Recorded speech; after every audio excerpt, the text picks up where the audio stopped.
Reminder to all tourist passengers, you are not allowed to eat inside your accommodation. You can have it in our available chairs and tables located at the canteen and standing area.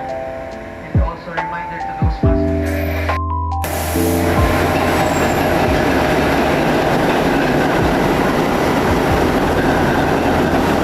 Gusto nyo bang kumita na income every day?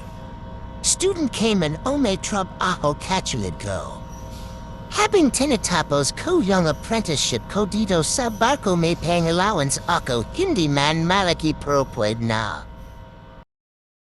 So ito lang po yung gagawin. Sundan niyo lang po ang nasa video.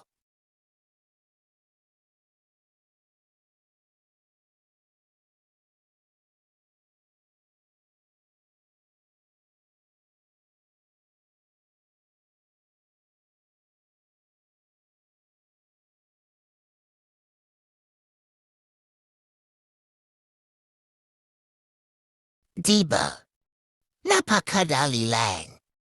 So ano pa ang hinihintay mo? Download mo na yung app sa Google Play Store. Or ilagay ko na lang yung link sa description below. Maraming salamat.